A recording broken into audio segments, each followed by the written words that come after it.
नमस्कार, आदाब, जय भीम, सत श्री अकाल। मैं हूँ माजिद सिद्दीकी और आप देख रहे हैं फोकस हिंदुस्तान न्यूज़ चैनल। आज की ख़ास खबरें सब्सक्राइब करें, लाइक करें, शेयर करें। फिर आऊँगा एक ताज़ा खबर को लेकर माजिद सिद्दीकी।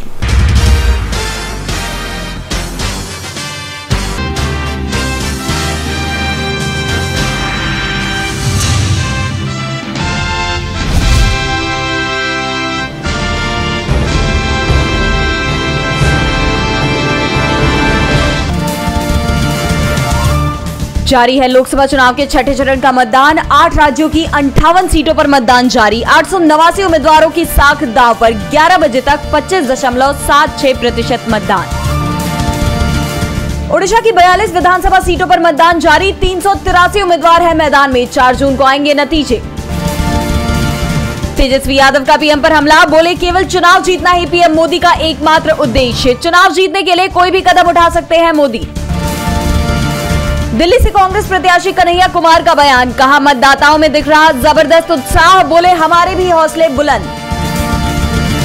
सपा का बड़ा आरोप। कहा बीजेपी ने अंबेडकर नगर से सपा प्रत्याशी लालजी वर्मा को किया नजरबंद। पुलिस पर योगी सरकार के इशारे पर काम करने का लगाया आरोप। डुमरियागंज से मतदान के बहिष्कार की खबर। बासी विधानसभा के जलहेघोर में ग्रामीणों ने किया बहिष्कार। रोड नहीं तो वोट नहीं का लगाया नारा। सुल्तानपुर से ईवीएम खराब होने की खबर। केश कुमारी कॉलेज की बूथ संख्या 209 में ईवीएम हुई खराब। मतदाता हुए परेशान। छठे चरण में दिग्गजों ने डाला वोट। दिल्ली में सोनिया गांधी और राहुल गांधी ने किया मतदान। दिल्ली के निर्माण भवन मतदान केंद्र में डाला वोट। कांग्रेस अध्यक्ष मल्लिकार्जुन खड़गे का ट्वीट। लिखा आखिरी 2 चरणों में आ गया है हमारा संघर्ष। नफरत, जुमलों और भटकाने की राजनीति के खिलाफ करें मतदान। सीएम अरविंद केजरीवाल ने किया पोस्ट। मतदाताओं से की वोट डालने की अपील। लिखा लोकतंत्र और संविधान को मजबूत करने के लिए डाले वोट। आजमगढ़ से दिनेश लाल निरहुआ ने अखिलेश यादव पर साधा निशाना। कहा सिर्फ चुनावों में नजर आता है इनका परिवार। कहा आजमगढ़ से हारेंगे धर्मेंद्र यादव। आप नेता आतिशी का आरोप। कहा एलजी ने इंडिया गठबंधन के गढ़ वाले इलाकों में धीमी वोटिंग के दिए निर्देश। ये स्वतंत्र और निष्पक्ष चुनाव का उल्लंघन। समाजवादी पार्टी की चुनाव आयोग से शिकायत। ईवीएम खराब, धीमी वोटिंग। प्रशासन बीजेपी के पक्ष में वोटिंग का बना रहा है दबाव। निष्पक्ष मतदान करवाने की अपील। एटा में हो रहा है पुनर्मतदान। खीरिया पमारान की बूथ संख्या 343 में जारी है पुनर्मतदान। इसी बूथ पर युवक ने किया था 8 बार मतदान।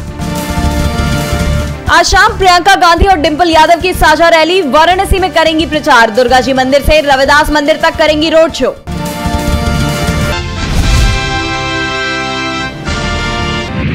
छठे चरण में 8 राज्यों की 58 सीटों पर वोटिंग। लगने लगी कतार। जयशंकर, गौतम गंभीर, हरदीप पुरी ने डाला वोट। छठे चरण में 15 हाई प्रोफाइल सीटें। 3 केंद्रीय मंत्री और 3 पूर्व सीएम मैदान में। फिल्मी सितारों समेत कई दिग्गजों की सीट पर सबकी निगाहें। दिल्ली की सभी 7 सीटों पर वोटिंग जारी। मतदाताओं में दिख रहा उत्साह। यूपी में दिखेगा इंडिया गठबंधन का डर। प्रियंका गांधी और सपा नेता डिंपल यादव आज वाराणसी में करेंगी रोड शो। आज काराकाट आएंगे पीएम मोदी। एनडीए प्रत्याशी उपेंद्र कुशवाहा ने पवन सिंह पर कसा तंज। कहा अरे मोदी से बड़ा हीरो और स्टार भारत ही नहीं दुनिया में नहीं। 7वें चरण के चुनाव के लिए दिग्गजों ने झोंकी ताकत। केंद्रीय मंत्री अमित शाह आज हमीरपुर और कांगड़ा संसदीय क्षेत्र में करेंगे चुनावी रैली। गोरखपुर में 25 मई को होगी अखिलेश यादव की जनसभा। काजल निषाद के समर्थन में करेंगे अपील। चुनाव के बाद अब बढ़ी बीजेपी की धड़कनें। कांग्रेस ने प्रत्याशियों के बाद पोलिंग एजेंट्स को बुलाया भोपाल। आज होगा ट्रेनिंग का आयोजन। आज से खुलेंगे सिखों के पवित्र तीर्थ स्थल हेमकुंड साहिब के कपाट। हेमकुंड साहिब यात्रा पर जाने के लिए श्रद्धालु होने लगे एकत्र। दिल्ली समेत 3 राज्यों में लू चलने की चेतावनी। केरल में भारी बारिश का ऑरेंज अलर्ट। लंदन की कोर्ट ने महिला को मनी लॉन्ड्रिंग केस में सुनाई 80 महीने की जेल की सजा। अरबों डॉलर की धोखाधड़ी से जुड़ा है मामला। गाजा में 3 इजरायली बंधकों के शव मिलने से मचा हड़कंप। ताबड़तोड़ हमले की बड़ी आशंका। सिंगापुर एयरलाइंस में टर्बुलेंस से टूटी 22 यात्रियों की रीढ़ की हड्डी। एयरलाइंस ने उड़ान में खाना परोसने के बदले नियम। चीन की धमकी के सामने नहीं झुकेगा फिलीपींस। एशियाई व पश्चिमी देशों के साथ जारी रखेगा सैन्य अभ्यास। 7 नवजातों की जान लेने की दोषी नर्स को अपील करने की नहीं मिली परमिशन, मिल चुकी है उम्र कैद की सजा। अनाज का बफर स्टॉक 600 लाख टन के पार, खाद्यान्न वितरण के लिए चावल एवं गेहूं का पर्याप्त भंडारण। 6 सत्रों के दौरान सेंसेक्स 2423 अंक बढ़ा, ऑल टाइम हाई का रिकॉर्ड भी बनाया। विदेशी मुद्रा भंडार 648.7 अरब डॉलर के नए सर्वकालिक उच्च स्तर पर, बाहरी निवेशकों का बढ़ रहा है भरोसा। अडानी ग्रुप के लिए 2 गुड न्यूज, हिंडनबर्ग रिपोर्ट वाला घाटा खत्म, सेंसेक्स में शामिल होगा अडानी पोर्ट। यात्रियों के लिए जरूरी खबर, आज करीब 89 ट्रेनें होंगी रद्द, कई गाड़ियों का बदला गया रूट।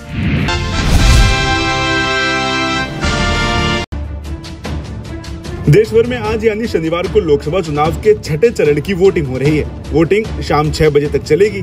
जैसे जैसे दिन का तापमान बढ़ रहा है वैसे वैसे बयानबाजी भी तेज हो गई है। समाजवादी पार्टी ने यूपी पुलिस पर आरोप लगाया है कि पूर्वांचल की अंबेडकर नगर सीट पर सपा प्रत्याशी लालजी वर्मा को नजरबंद कर दिया गया है। पार्टी ने इसकी जानकारी एक्स पर एक वीडियो पोस्ट कर दी है और इलेक्शन कमीशन पर सवाल खड़े किए हैं। इस सीट से लालजी वर्मा के सामने बीजेपी के रितेश पांडे को उम्मीदवार बनाया गया है, तो मायावती ने कमर हयात पर अपना भरोसा जताया है। इस सीट से कुल 8 प्रत्याशी अपनी किस्मत आजमा रहे हैं। वही समाजवादी पार्टी ने एक्स पर पोस्ट करते हुए लिखा कि सूचना है कि अंबेडकर नगर से सपा प्रत्याशी लालजी वर्मा के घर योगी सरकार के इशारे पर पुलिस ने दल और बल के साथ पहुंचकर प्रत्याशी को नजरबंद कर लिया है और मतदान करने से दलितों, पिछड़ों और अल्पसंख्यकों को रोका जा रहा है। आगे पार्टी ने चुनाव आयोग पर गंभीर आरोप लगाते हुए लिखा कि ये किस नियम के तहत पुलिस कर रही है और क्या यही आपकी निष्पक्षता है? अरे शर्म कर लो चुनाव आयोग, बेशर्मी से कब तक भाजपा की बीन पर नाचते रहोगे।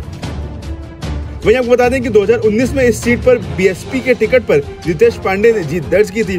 उस समय सपा और बसपा का गठबंधन था। वहीं अब रितेश पांडे बीजेपी के टिकट से इसी सीट पर चुनाव लड़ रहे हैं। वहीं लालजी वर्मा भी 2022 के विधानसभा चुनाव से पहले बसपा से सपा में आए थे। सपा ने उन्हें नगर की कटेहरी विधानसभा सीट से टिकट दिया था। वे इस वक्त कटेहरी सीट से विधायक हैं और अंबेडकर नगर सीट से इंडिया गठबंधन के उम्मीदवार हैं। चुनावों के बीच एक प्रत्याशी के साथ ऐसा व्यवहार करना कहां तक उचित है? वीडियो देखने के बाद अब कई सवाल खड़े हो रहे हैं।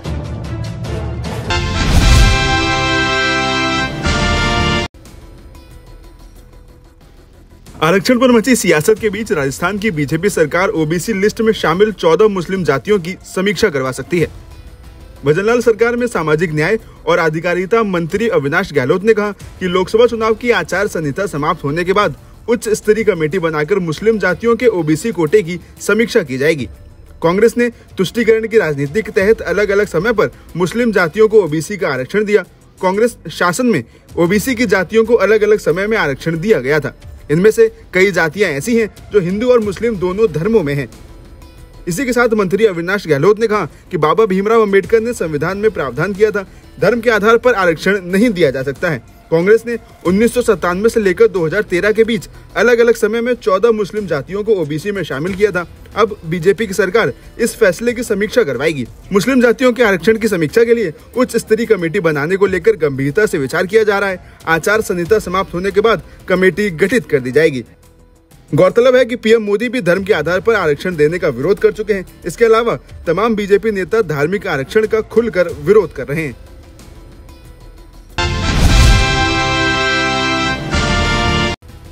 सुप्रीम कोर्ट ने शुक्रवार को भारतीय निर्वाचन आयोग को मतदान खत्म करने के 48 घंटे के भीतर वोटिंग का अंतिम आंकड़ा और मतदान का रिकॉर्ड यानी कि फॉर्म 17C को वेबसाइट पर अपलोड करके सार्वजनिक करने का आदेश देने से इनकार कर दिया। शीर्ष अदालत ने कहा कि वो चुनावी प्रक्रिया के बीच में किसी तरह के हस्तक्षेप करने की इच्छुक नहीं है।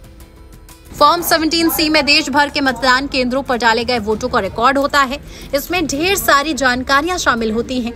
प्रत्येक मतदान केंद्र पर मतदाताओं का आवंटन, बूथ के हिसाब से मतदाताओं की कुल संख्या, वोट नहीं डालने वाले मतदाताओं की संख्या, इलेक्ट्रॉनिक वोटिंग मशीन के माध्यम से डाले गए वोटों की कुल संख्या और पोस्टल बैलेट से डाले गए मतों की कुल संख्या की जानकारी होती है। फॉर्म 17C के दूसरे हिस्से में उम्मीदवारों के नामों के साथ साथ प्रत्येक को प्राप्त कुल वोटों का विवरण होता है। इसके अतिरिक्त ये इस बात की जानकारी देता है कि दिए गए बूथ पर दर्ज किए गए वोट कुल डाले गए वोटों से मेल खाते हैं या नहीं। सुप्रीम कोर्ट ने कानूनी रूप से आवश्यक नहीं होने के बावजूद जनता को वास्तविक समय पर अनुमानित मतदान आंकड़ा देने के लिए लॉन्च किए गए मोबाइल एप्लीकेशन को लेकर निर्वाचन आयोग की दुर्दशा को समझाने के लिए एक हिंदी मुहावरा आ बैल मुझे मार का हवाला दिया। निर्वाचन आयोग की वेबसाइट के अनुसार वोटर टर्नआउट मोबाइल ऐप को प्रत्येक राज्य में अनुमानित मतदान का आंकड़ा देने के लिए डिजाइन किया गया।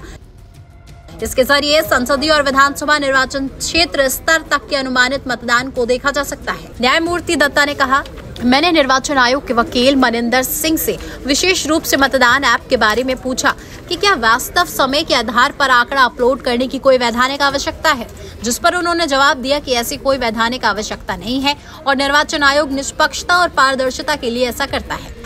न्यायमूर्ति दत्ता ने मतदान प्रतिशत का पूरा आंकड़ा तुरंत सार्वजनिक नहीं करने को लेकर निर्वाचन आयोग की हो रही आलोचना का संदर्भ देते हुए कहा, उस दिन मैंने खुली अदालत में कुछ नहीं कहा, लेकिन आज मैं कुछ कहना चाहता हूँ। यहाँ आ बैल मुझे मार यानी कि परेशानी को आमंत्रित करने जैसा है।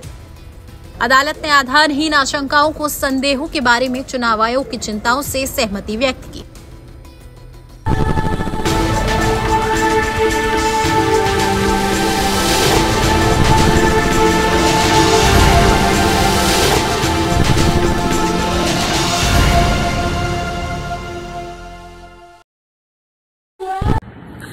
दोस्तों आज मैं आपको बताने वाला हूं कि अगर आपकी बॉडी में मैग्नीशियम की डेफिशिएंसी हो जाए तो आपको क्या क्या प्रॉब्लम हो सकती है। सबसे पहले इंसोमेनिया, नींद ना आना, स्लीपिंग डिसऑर्डर, इंसान सारी रात करवटें बदलता है, नींद नहीं आती, स्ट्रेस लेवल, एंजाइटी बढ़ जाती है इससे, क्योंकि कोर्टिसोल हार्मोन को रोकने में मदद करता है। और अगर आपकी बॉडी में मैग्नीशियम नहीं है तो कोर्टिसोल बढ़ जाता है, जिसकी वजह से स्ट्रेस और एंजाइटी हो जाती है। मूड स्विंग्स, इंसान को पता नहीं चलता उसके मूड स्विंग्स होते हैं, थोड़ी थोड़ी देर में गुस्सा आना, थोड़ी थोड़ी देर में चिड़चिड़ापन होना, क्योंकि ये सेरोटोनिन हार्मोन को बढ़ने में मदद करता है। अगर आपकी बॉडी में less magnesium is equal to less serotonin, और सेरोटोनिन हैप्पीनेस का हार्मोन है। अलावा इसके ये फटीग को भी कम करता था। अगर आपकी बॉडी में मिनरल डेफिशिएट है, अगर आपकी बॉडी में मैग्नीशियम नहीं है तो आपको थकावट बहुत जल्दी फील होगी, जरा सा काम करती है आपकी बॉडी थक जाएगी। पुअर डाइजेस्टिव सिस्टम, ये डाइजेस्टिव सिस्टम को भी मैनेज करने में बड़ा शानदार रोल प्ले करता है, और अगर इसकी डेफिशिएंसी है तो कॉन्स्टिपेशन, डायरिया जैसी प्रॉब्लम हो जाती है। माइग्रेन, बहुत खतरनाक प्रॉब्लम है माइग्रेन। अगर डेफिशिएट है आपकी बॉडी मैग्नीशियम से तो आपको माइग्रेन की प्रॉब्लम भी हो सकती है। ब्लड प्रेशर, अगर आपकी बॉडी में मैग्नीशियम कम है तो आपको ब्लड प्रेशर की प्रॉब्लम हो सकती है। इरेगुलर हार्ट बीट, ये हार्ट बीट का बढ़ जाना, कम हो जाना, बढ़ जाना, कम हो जाना, मैग्नीशियम डेफिशिएट होने की निशानी है। ऑस्टियोपोरोसिस, बोन हेल्थ वीक हो जाती है, क्योंकि आपकी बॉडी का 60% जो मैग्नीशियम है वो आपकी बोन्स के अंदर होता है। अगर आप बाहर से मैग्नीशियम नहीं ले रहे हैं तो आपकी बॉडी जो है वो हड्डियों में से लेना शुरू कर देती है, जिसकी वजह से ऑस्टियोपोरोसिस की प्रॉब्लम भी हो सकती है, आपकी हड्डियां कमजोर हो जाती हैं। और मसल क्रैम्पिंग, मसल क्रैम्प, नस पे नस का चढ़ जाना, मसल्स पे अकड़ जाना, बिल्कुल चलना मुश्किल हो जाता है। तो मसल क्रैम्पिंग भी तभी होती है जब आपकी बॉडी में मैग्नीशियम की डेफिशिएंसी हो। और दोस्त, हमारे यहाँ 90% से ज्यादा लोग मैग्नीशियम डेफिशिएंसी के शिकार हैं। कहां से मिलेगा मैग्नीशियम, कितनी मात्रा में लें, किस क्वालिटी का लें? तो उसका जवाब है वेस्टीज प्राइम CMD। इसके अंदर आपको भरपूर मात्रा में मैग्नीशियम मिलेगा, आपकी सारी प्रॉब्लम सॉल्व हो जाएगी। Thank you so much. दर्शकों, देख लिया आपने हमारे वीडियो को। हमें खुशी होगी कि आपने हमारे न्यूज़ को लाइक किया और दूसरों को शेयर किया। अगर अभी तक हमारे चैनल फोकस हिंदुस्तान को सब्सक्राइब नहीं किया है तो तुरंत सब्सक्राइब करें, कमेंट करें और बेल आइकॉन को प्रेस करें। हम हाजिर हैं खबर के लिए।